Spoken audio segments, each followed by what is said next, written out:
ಬಗ್ಗೆ ಒಂದು real example ಅನ್ನ ಕೊಡ್ತೀನಿ. ಸುರಭಿ ಗೌತಮ್ ಅಂತ ಒಬ್ರು IAS ಆಫೀಸರ್. ಈ ಸುರಭಿ ಗೌತಮ್ ಅವರು ಭೋಪಾಲ್ನಲ್ಲಿ ಒಂದು ಪುಟ್ಟ ಹಳ್ಳಿಯಲ್ಲಿ ಹುಟ್ಟಿರ್ತಾರೆ. ಹಳ್ಳಿ ಅಂತಂದ್ರೆ ಆ ಹಳ್ಳಿಯಿಂದ ಆಗಿನ ಕಾಲದಲ್ಲಿ ಯಾವ ಹೆಣ್ಣು ಮಕ್ಕಳು ಕೂಡ SSLC ಕಂಪ್ಲೀಟ್ ಮಾಡ್ತಾ ಇರಲಿಲ್ಲ. PUC ಮಾಡಿದ್ರೆ ದೊಡ್ಡ ವಿಷಯ ಅನ್ನೋ ತರ ಇತ್ತು.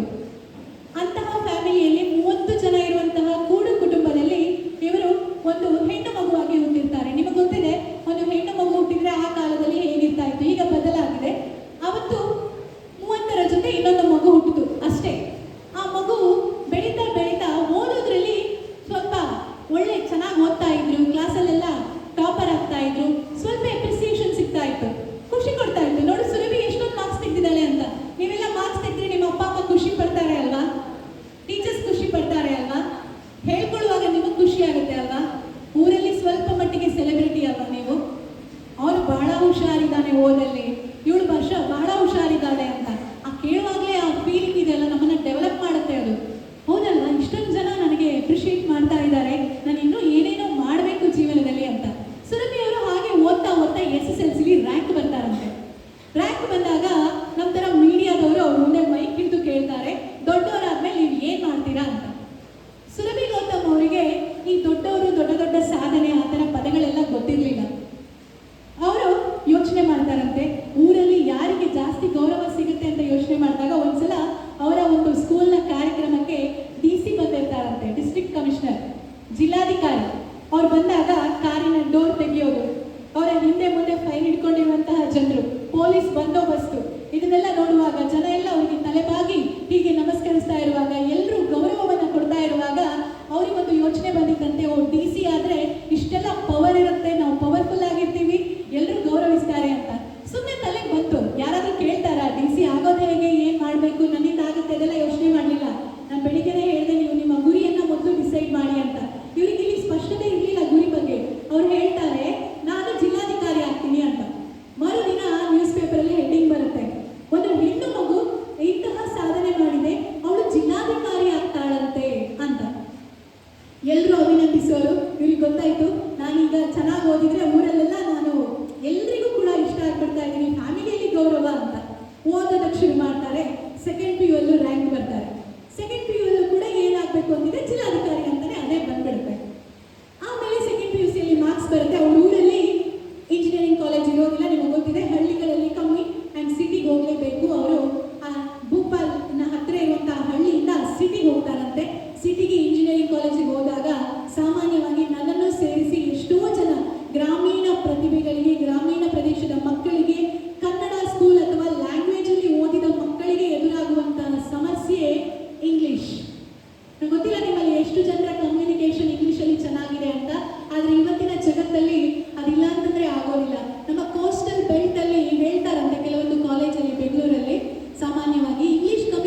ಲೈಫ್ ಸೆಟ್ಲ್ ಆಯಿತು. ಆದರೆ ಪ್ರತಿದಿನ ಕೆಲಸಕ್ಕೆ ಹೋಗಿ ಬರ್ತಾ ಇದ್ರು. ಆದರೆ ಅವರಿಗೆ ಖುಷಿ ಇಲ್ಲ. ಅವರ ಮನಸ್ಸು ಏನೋ ಮಿಸ್ ಮಾಡ್ತಾ ಇದೆಯಾ ಅನ್ನೋಂಥ ಫೀಲಿಂಗ್ ಎಲ್ಲ ಮನಸ್ಸಿಗೆ ಕೊಡ್ತಾ ಇತ್ತಂತೆ. ಅವರಿನ ಅಮ್ಮನ ಹತ್ರ ಹೇಳ್ತಾರೆ, ಅಮ್ಮ ನನಗೆ ಯಾಕೆ ಹೀಗಾಗ್ತಾ ಇದೆ ಅಂತ. ಆಗ ಅಮ್ಮ ಹೇಳ್ತಾರೆ, ನೀನು SSLC PUC ಇದ್ದಾಗ ಯಾವಾಗಲೂ ಹೇಳ್ತಾ ಇದ್ದೆ ಅಲ್ವಾ, ನಾನು DC ಆಗಬೇಕು, ನಾನು ಜಿಲ್ಲಾಧಿಕಾರಿ ಆಗಬೇಕು ಅಂತ. ಆ ಕನಸಿನ ಬಗ್ಗೆ ಯಾವತ್ತಾದ್ರೂ ಯೋಚನೆ ಮಾಡಿದೀಯಾ? ಬಹುಶಃ ನಿನಗೆ ಆ ಪ್ರಯತ್ನವನ್ನ ಮಾಡಿದ್ರೆ ನಿನ್ನ ಮನಸ್ಸು ಎಲ್ಲೋ ಒಂದು ಕಡೆಯಲ್ಲಿ ಖುಷಿ ಪಡ್ಬೋದು ಏನೋ, ನಿನಗೊಂದು ಅವಕಾಶ ಅದು, ಯಾಕೆ ನೀನು ಪ್ರಯತ್ನ ಮಾಡಬಾರ್ದು ಅಂತ ಹೀಗೆ ಮಾತಲ್ಲಿ ಬರುತ್ತಂತೆ. ಸರಿ ಅಂತ ಹೇಳಿ ಅವರು IAS ಪ್ರಿಪರೇಷನ್ ಶುರು ಮಾಡ್ತಾರೆ. ಪ್ರಿಪರೇಷನ್ ಶುರು ಮಾಡುವಾಗ ನೋಡಿ, ಬೆಳಿಗ್ಗೆಯಿಂದ ಸಾಯಂಕಾಲದವರೆಗೆ ಆಫೀಸಿಂದ ಮನೆಗೆ ಬಂದ ಮೇಲೆ ಓದು, ಇದೆಲ್ಲ ಬೇಕಾ? ಕೈ ತುಂಬ ಸಂಬಳ ಬರ್ತಾ ಇದೆ, ಶಾಪಿಂಗ್ ಮಾಡ್ಬೋದು ಅಥವಾ ಬೇಕಾದದನ್ನ ತಗೋಬಹುದು, ಅದು IT ಸ್ಯಾಲ್ರಿ ನಿಮಗೆ ಗೊತ್ತಿದೆ ಹೇಗಿರುತ್ತೆ ಅನ್ನುವಂಥದ್ದು. ಸೊ ಇಂತಹ ಒಂದು ಲೈಫ್ ಸೆಟ್ಲ್ ಆಗಿರುವಂಥ ಸಿಚುವೇಶನ್ ಅಲ್ಲಿ ಬೇಕಾ ಅಂತ ಬಿಟ್ಬಿಡೋದಕ್ಕೆ ಹೋಗ್ತಾರಂತೆ. ಅಮ್ಮ ನನ್ನಿಂದ ಆಗೋದಿಲ್ಲ ಅಂತ. ಅವ್ರ ಅಮ್ಮ ನೋಡಿ, ನಿಮ್ಮಲ್ಲೂ ನಿಮ್ಮ ಮನೆಯಲ್ಲೂ ಕೂಡ ನೀವು ಅಂದ್ಕೊಂಡಿರ್ಬೋದು, ನಮ್ಮ ಅಮ್ಮನಿಗೆ ಏನೂ ಗೊತ್ತಿಲ್ಲ, ಅಪ್ಪನಿಗೆ ಏನೂ ಗೊತ್ತಿಲ್ಲ ಅಂತ. ನಮ್ಮ ಅಮ್ಮಂದಿರು ಎಷ್ಟು ಶಕ್ತಿವಂತರು, ಎಷ್ಟು ಧೈರ್ಯವಂತರಾಗಿರ್ತಾರೆ ಅಂತಂದ್ರೆ, ಒಮ್ಮೊಮ್ಮೆ ಅವ್ರು ಹೇಳುವಂಥ ಮಾತುಗಳು ನಮ್ಗೆ ದೊಡ್ಡವರಾದ್ಮೇಲೆ ಗೊತ್ತಾಗುತ್ತೆ, ನಮ್ಮ ಅಮ್ಮ ಹೇಳ್ತಿದ್ರಲ್ಲ ಇದನ್ನ ಹೌದು ಅಂತ.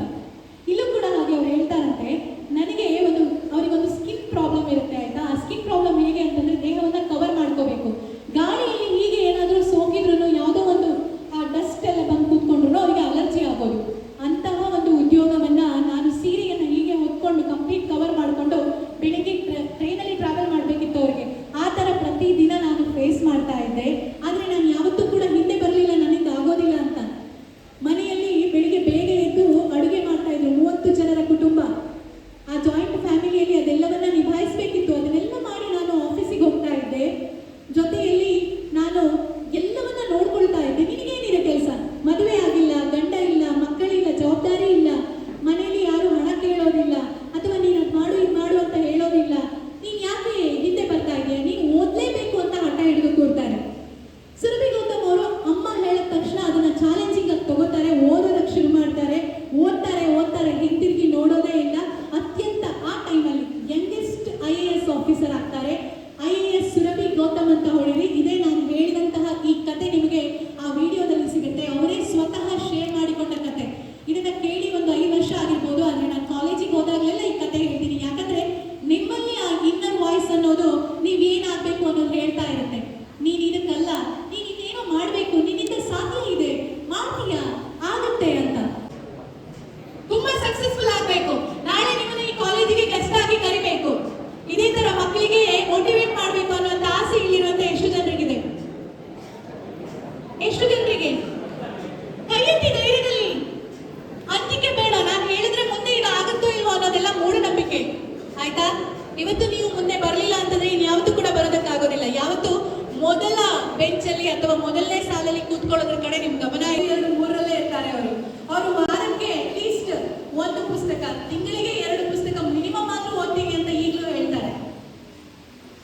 ಅಂತಹ ಬಿಸಿ ಇರುವಂತಹ ವ್ಯಕ್ತಿಗೆ ಪುಸ್ತಕ ಓದೋದಕ್ಕೆ ಟೈಮ್ ಇದೆ, ನಮಗಿರೋದಿಲ್ವಾ ಅಲ್ವಾ? ಒಂದು ಪುಸ್ತಕ ತಗೊಂಡೋಗಿ ನಿಮ್ಗೆ ನಿಮ್ಮ ಲೈಬ್ರರಿ ಇದೆ ಅಲ್ವಾ ನಿಮ್ಮ ಕಾಲೇಜಲ್ಲಿ, ಯಾವ ಪುಸ್ತಕ ಓದ್ಬೋದು ಅಂತ ನಿಮ್ಮ ಟೀಚರ್ಸ್ನ ಸಜೆಷನ್ ಕೇಳಿ ನಿಮ್ಮ ಬದುಕನ್ನ ಬದಲಿಸುವಂತಹ ಪುಸ್ತಕಗಳನ್ನ ಓದಿ.